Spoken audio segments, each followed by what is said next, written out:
जनपद सिविल अस्पताल, शहर से कुछ दूरी पर स्थित एक पुराना लेकिन कार्यरत अस्पताल। इसकी स्थापना आजादी के पहले हुई थी। अस्पताल की इमारतें पीली दीवारों और टूटे फूटे छज्जों से ढकी थी। वहीं अस्पताल के पिछले हिस्से में था शवगृह, एक अलग थलग कमरा जहां केवल जरूरत पड़ने पर ही कोई जाता था। इसकी 4 खिड़कियां थी, 3 नॉर्मल और एक हमेशा बंद रहने वाली चौथी खिड़की। डॉक्टर प्राची की उस अस्पताल में नई नई पोस्टिंग हुई थी। उम्र लगभग 32 वर्ष। हाल ही में मेडिकल कॉलेज से फॉरेंसिक स्पेशलिस्ट के रूप में पोस्टिंग हुई थी। दृढ़ आत्मविश्वासी, लेकिन पहली बार शवगृह में नियुक्ति से अंदर ही अंदर घबराई हुई थी। उसने अब तक सब कुछ किताबों में पढ़ा था, असली लाशों से ही। डॉक्टर प्राची शर्मा को जब इस शवगृह में ड्यूटी के लिए भेजा गया तो उसने सोचा कि ये बस एक सरकारी जॉब है, दिन में लाशें देखो, रिपोर्ट बनाओ और शाम को घर लौट जाओ। लेकिन जैसे ही वो पहली बार शवगृह के अंदर पहुंची, रघु ने उसे रोकते हुए कहा, मैडम, बाकी 3 खिड़कियां आप खोलिए, पर चौथी खिड़की को कभी छूना मत। क्यों?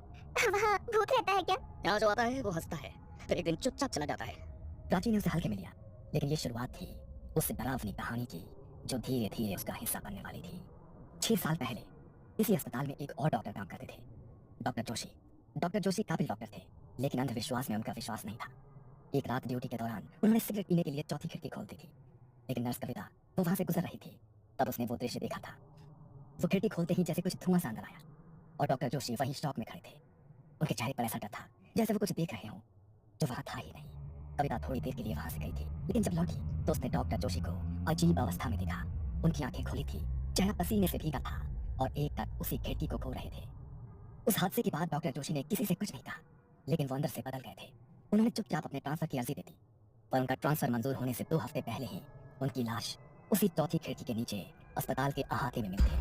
आंखें खुली हुई, शरीर में कोई चोट नहीं, लेकिन चेहरा वैसा ही भयभीत जैसा नर्स कविता ने उस रात देखा था। इस हादसे के बाद कविता ने डीन को सारी सच्चाई बताई। 2 हफ्ते पहले की बात है। जोशी सर नाइट शिफ्ट कर रहे थे। मैं वहाँ से वॉशरूम जा रही थी, तभी मैंने उन्हें वो चौथी खिड़की खोलकर सिगरेट जलाते देखा।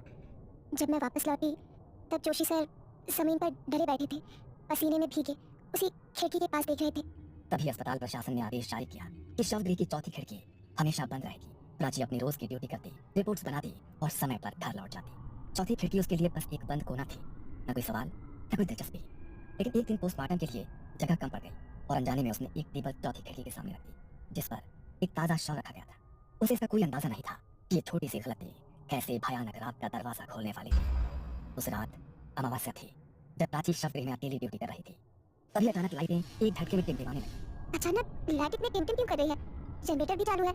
रघु जो दरवाजे के पास बैठा था वो अंदर आया और धीरे से बोला, आज अमावस्या है मैडम, और आपने चौथी खिड़की के सामने टेबल लगाई है। प्राची को पहली बार हल्का सा डर महसूस हुआ। उसने इधर उधर देखा, कुछ असहज सा महसूस करने लगी। रात के करीब 2 बजे शवगृह में गहराती खामोशी के बीच एक अजीब खड़खड़ाहट सुनाई दी। ऐसे लगा जैसे कोई खिड़की की सलाखों पर उंगलियां रगड़ रहा। प्राची धीरे धीरे मुड़ी और उसकी नजर चौथी खिड़की पर पड़ी। उसने देखा कि चौथी खिड़की की लोहे की सलाखें धीमे धीमे मुड़ने लगी, जैसे किसी ने बाहर से उन्हें पकड़कर खींचा हो। कौन है वहाँ? उसने खिड़की के बाहर देखा, पर वहाँ कोई नहीं था, सिर्फ घनी धुंध और उसमें एक पीली धीमी सी रोशनी, जैसे किसी ने मोमबत्ती जलाई हो। उसका पसीना छूटने लगा था, लेकिन वो खड़ी रही, शांत, बिना हिले। तभी ठंडी हवा का झोंका अंदर आया और शव की चादर हवा में फड़फड़ाने लगी। उस रात प्राची को नींद नहीं आई। अगली सुबह तक उसकी आंखें खिड़की पर जमी थी। ये पहली बार था जब उसने ऐसा महसूस किया था, शायद यहाँ कुछ है जो हमें हर वक्त देख रहा है। अगले दिन प्राची के मन में सवालों की बाढ़ आ गई। उसने सबसे पहले रघु को पास बुलाया। रघु, ये चौथी खिड़की वाली बात तुमने पहले भी कही थी, और कल रात कुछ अजीब हुआ। क्या तुम सच में कुछ जानते हो? मैडम, ये खिड़की, इसे जो भी हल्के में लेता है ये उसे तकलीफ देती है। डॉक्टर जोशी याद है आपको? वो जो 2 साल पहले अचानक गायब हो गए थे? वो गायब नहीं हुए थे मैडम, उन्हें ले लिया गया था। मैंने देखा था उस रात, उन्होंने खिड़की खोल दी थी सिगरेट पीने के लिए। उसके 2 हफ्ते बाद ही उनकी मौत हो गई। प्राची को रघु की बात पर पूरी तरह यकीन नहीं हुआ, पर उसे अब जवाब चाहिए था। वो सीधे डीन घोष के कैबिन में पहुंची। सर, क्या आप मुझे शवगृह की चौथी खिड़की की असली कहानी बता सकते हैं? क्या सच में कुछ हुआ था? तुमने सही समय पर पूछा डॉक्टर प्राची, लेकिन जो जानोगे वो आसान नहीं होगा। उन्होंने कुर्सी से उठकर खिड़की की तरफ देखा, जैसे कुछ याद कर रहे हों, और फिर बोले, उस खिड़की के नीचे कभी लाशें नहीं रखी जाती थी, लेकिन 8 साल पहले एक केस आया था। एक लड़की निधि, उसका बलात्कार करके हत्या कर दी गई थी। जब उसकी लाश आई तो उसका चेहरा बुरी तरह बिगड़ा हुआ था। परिवार पहचान नहीं सका और बिना अंतिम संस्कार के उसे खिड़की के नीचे टेबल पर रख दिया गया। फिर क्या हुआ? अगले दिन उस समय की ऑन ड्यूटी डॉक्टर गायब हो गई। बस उसकी खून से सनी चप्पल और कमर की बेल्ट उस खिड़की के नीचे मिली। हमने बहुत तलाश की, पर कभी उसका शव नहीं मिला। क्या आपने ये बात किसी को बताई थी? नहीं, पर उस घटना के 6 सालों बाद नर्स कविता मेरे पास आई और उसने डॉक्टर जोशी की कहानी बताई। तब जाकर मैंने आदेश जारी किया, शव ग्रह की चौथी खिड़की हमेशा के लिए बंद रहेगी। प्राची का चेहरा गंभीर था। वो जान चुकी थी कि ये खिड़की सिर्फ ईंट पत्थर की नहीं है, ये उसके दर्द की राह थी। वार्ड बॉय अजय को चौथी खिड़की की पूरी कहानी नहीं पता थी। एक रात ड्यूटी के दौरान उसने देखा कि खिड़की के पास बहुत धूल मिट्टी जमा है। बाकी कमरा साफ करने के बाद उसका ध्यान वहीं गया। उसने खिड़की की कुंडी खोली और छुपकर सफाई करने लगा। जैसे ही उसने झाड़ू से खिड़की की जाली छुई, एक करंट उसके पूरे शरीर में दौड़ गया। कविता, इस खिड़की के पास से ठंडी सांस जैसी लग रही है, कोई आ गया। नर्स कविता बाहर कॉरिडोर में ही थी, लेकिन तब तक उसे कुछ महसूस नहीं हुआ। रात के 2:45 पर अचानक शव गृह से एक दिल दहला देने वाली चीख गूंजी। कविता भागती हुई अंदर पहुंची। वहां अजय फर्श पर पड़ा था, आंखें पूरी तरह खुली हुई, मुंह जैसे चीखते चीखते खुला रह गया हो, चेहरा सफेद और भयभीत। ऐसा लगा जैसे उसने मरने से पहले कुछ ऐसा देखा हो जिसे वो सहन नहीं कर पाया। खिड़की की ओर देखा तो वहां एक लाल साड़ी में कोई औरत जैसी आकृति खड़ी थी।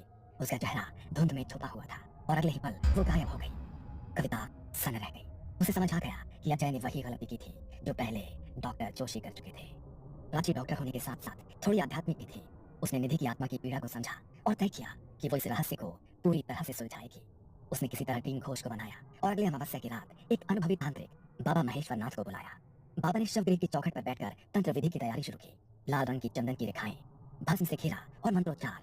प्राची ने अपनी जान की परवाह किए बिना चौथी खिड़की के सामने एक कैमरा लगाया और खुद विधि में शामिल हुई। जो आत्मा न्याय की प्यासी हो वो अब प्रकट होगी। डरो मत, सच को उजागर करना अब तुम्हारा कर्तव्य है। रात के 3 बजे खिड़की की जंजीरें खड़कने लगी और एक ठंडी हवा शवगृह में भर गई। कैमरे की स्क्रीन ब्लैंक हो गई। तभी प्राची ने सुना, मुझे न्याय दो। एक परछाई धीरे धीरे सामने आई।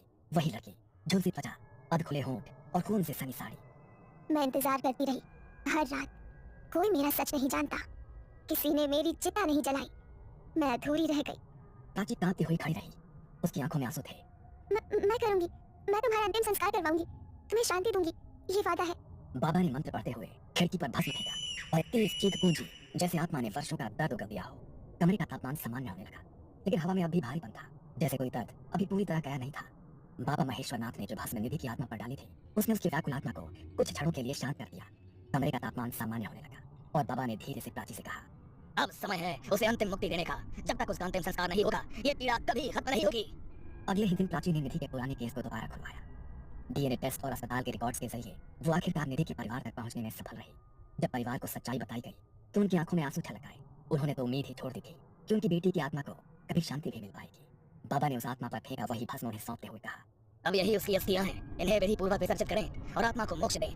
1 सप्ताह बाद पूरे धार्मिक रीति रिवाजों के साथ गंगा किनारे निधि का अंतिम संस्कार किया गया। उस रात शवगृह की चौथी खिड़की खुद ब खुद बंद हो गई। पहली बार कोई उंगलियों की आवाज नहीं आई, कोई परछाई नहीं दिखी। हवा स्थिर थी और कमरे में एक सुकून था, जैसे किसी ने वर्षों से रो रही आत्मा को गले लगा लिया हो। अस्पताल प्रशासन ने उस खिड़की पर अब एक ताले के साथ देवी की तस्वीर भी टांग दी। अब भी लोग कहते हैं कि कुछ आत्माएं तब तक भटकती हैं जब तक उन्हें न्याय न मिले। और चौथी खिड़की सिर्फ एक रास्ता नहीं थी,